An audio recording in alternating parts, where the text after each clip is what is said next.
a secret. I'm breaking YouTube bushcraft etiquette. I'm filming by a road. Alright guys, got a couple things I want to do today, but first off, I traded some natural materials with a buddy of mine. I asked him what he needed, he told me, and he gave me some new wood for me to play with as far as bow drill goes. But what he needs is pine resin. And if you guys have seen, I don't know, any video 6 months or older on my channel, you know that I have a plethora of pine resin around here.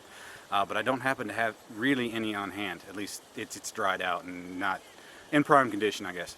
So I need to harvest some more. And it just so happened I found a nice little nugget, I suppose, not too terribly long ago. But it is probably 10, 15 feet in the air.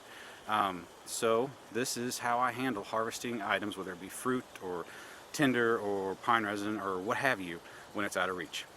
Alright guys, as far as what you'll need to do this, and this is not in any specific order, it just happens to be what I'm holding in my hand. You'll need quarters of some kind. I have both paracord and bank line here. A saw would definitely be helpful, although you can get away without it. And then a knife. I use a Mora because it's not, quite frankly, with pine resin, I don't want to get pine resin all over the inside of my leather sheath. So the Mora will do. And lastly, Mother Nature provides it. Hang on.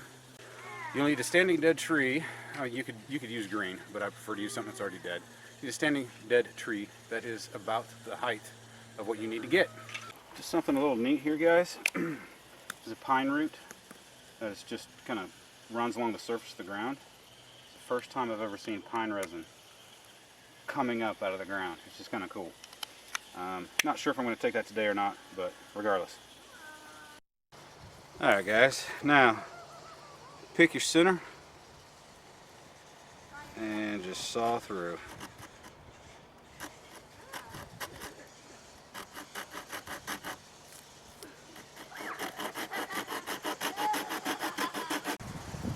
As far as depth goes, you just want that lip above your knife, just to give you something to tie onto with your cordage. Alright guys, this is probably, as far as this goes, the most important part, I guess, at least that I found. I wouldn't say it's the most important part, it's the part that fixes the most common screw up that I've run into. Kind of whittle down a little twig.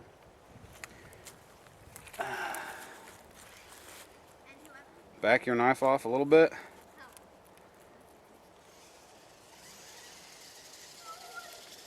Shove it in down below and break it off. And re-center your knife blade. What that does, you can see, that's where your cordage is going to wrap around your blade, and that keeps your very sharp blade from cutting through your cordage.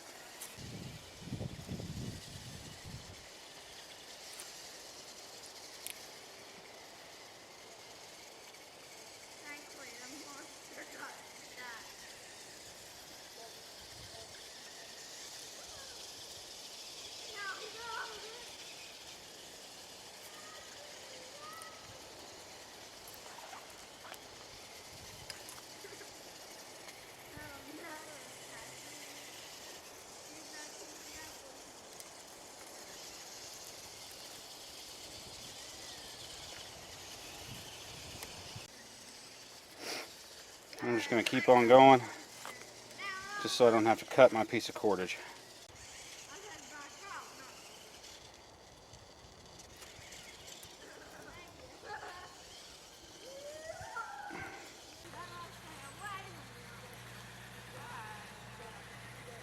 Alright guys.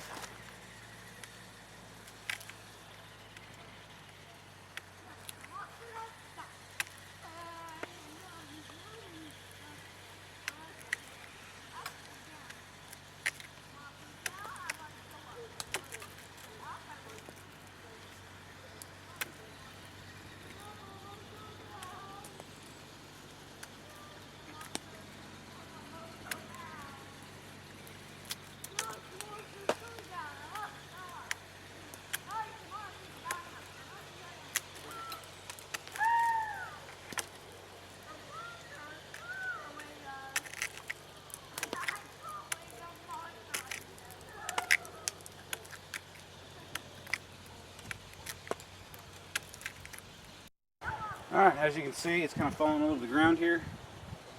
I have long thought of actually making a pad to wrap around a tree to do this, you know, kind of like a insulation cover for trees in the winter. But anyway, it's just a matter of collecting it. Alright guys, so there you have it. That's how I take care of harvesting things that are out of reach. I've been asked that question a couple times. I've seen several different discussions on it, and I just thought it kind of sort of add to the conversation. So anyway gang, thanks for joining me. Hope you found that useful and helpful, and I guess I will see you next time. Check this out.